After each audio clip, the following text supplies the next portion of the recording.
നമസ്കാരം. പശ്ചിമേഷ്യയുടെ രാഷ്ട്രീയ ഭൂപടത്തിൽ നിർണായക ശക്തിയായ ഇറാന്റെ ഭാവി എന്താകുമെന്ന ചോദ്യം ഇന്ന് ലോകമെമ്പാടും ചർച്ച ചെയ്യപ്പെടുകയാണ്.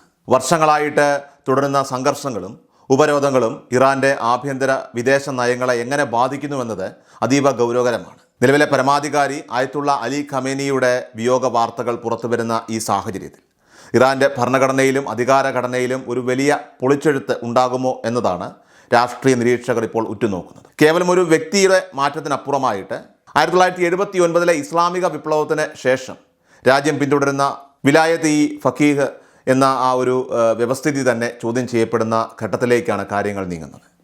അമേരിക്കയുടെയും ഇസ്രായേലിൻ്റെയും നീക്കങ്ങൾ പരിശോധിച്ചാൽ അവർ ലക്ഷ്യം വയ്ക്കുന്നത് ഇറാൻ്റെ ആണവ പദ്ധതികളുടെ പൂർണ്ണമായ അന്ത്യമാണെന്ന് വ്യക്തമാകും.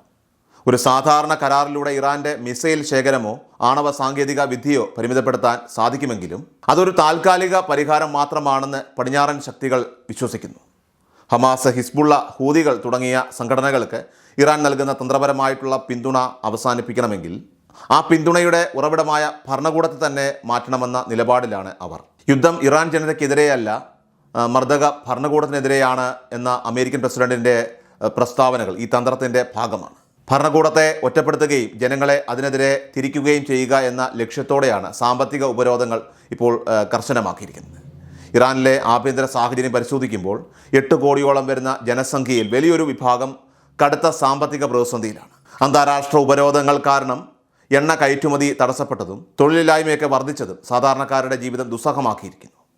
ഭരണകൂടത്തിൻ്റെ കർശനമായ നിയന്ത്രണങ്ങൾക്കും മനുഷ്യാവകാശ ലംഘനങ്ങൾക്കുമെതിരെ നിശബ്ദമായ ഒരു വിപ്ലവം ഇന്ത്യയിലെ തെരുവുകളിൽ പുകയുന്നുണ്ട്. പാശ്ചാത്യ മാധ്യമങ്ങൾ പുറത്തുവിടുന്ന ആഹ്ലാദ പ്രകടനങ്ങളുടെ ദൃശ്യങ്ങൾ എത്രത്തോളം സത്യമാണെന്ന് പൂർണ്ണമായി പറയാനാവില്ലെങ്കിലും മാറ്റം ആഗ്രഹിക്കുന്ന ഒരു യുവതലമുറ ഇറാനിൽ ശക്തമാണെന്ന കാര്യത്തിൽ തർക്കമില്ല. ഖമേനിയെ വിമർശിക്കുന്നവർക്ക് നേരിടേണ്ടി വരുന്ന കടുത്ത ശിക്ഷാ നടപടികൾ ജനങ്ങൾക്കിടയിൽ ഭയത്തോടൊപ്പം തന്നെ വലിയ പ്രതിഷേധവും വളർത്തുന്നുണ്ട്. ഇവിടെ അധികാര കൈമാറ്റത്തിൻ്റെ കാര്യത്തിൽ ഇറാന് മുന്നിൽ ഇപ്പോൾ സങ്കീർണമായ പല വഴികളാണുള്ളത്. ഖമേനിയുടെ മകൻ മുജ്തബ ഖമേനി അധികാരം ഏറ്റെടുക്കാനുള്ള സാധ്യതയാണ് ഇതിൽ പ്രധാനം.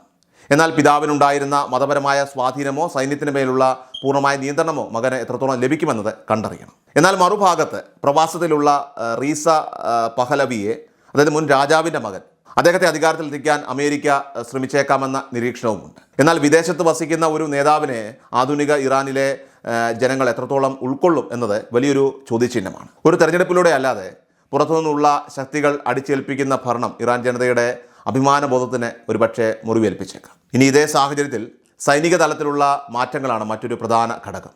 ഇറാൻ്റെ കരുത്തുറ്റ റവല്യൂഷണറി ഗാർഡ് IRGC തലപ്പത്തുള്ളവർ കൊല്ലപ്പെട്ടതായിട്ടും അതോടൊപ്പം തന്നെ മാറ്റങ്ങൾ ഉണ്ടായതായിട്ട് റിപ്പോർട്ടുകൾ വരുന്നുണ്ട്. സൈന്യത്തിൻ്റെയോ IRGCയുടെയോ ഉള്ളിൽ നിന്ന് തന്നെ ഒരു അട്ടിമറി ഉണ്ടാകാൻ സാധ്യതയുണ്ടോ എന്നും ലോകം ഇപ്പോൾ വീക്ഷിക്കുന്നുണ്ട്. വെനിസ്വേലയിൽ സംഭവിച്ചതുപോലെ തന്നെ അമേരിക്കയുമായി രഹസ്യധാരണയുള്ള സൈനിക വിഭാഗങ്ങൾ ഇറാൻ്റെ ഉള്ളിലുണ്ടോ എന്നതാണ് ഇതിലെ പ്രസക്തമായ ഒരു ചോദ്യം. ഇറാൻ്റെ നിലവിലെ സംവിധാനം അട്ടിമറിക്കപ്പെടണമെങ്കിൽ സൈന്യത്തിനകത്തു നിന്നുള്ള സഹകരണം അനിവാര്യമാണ്.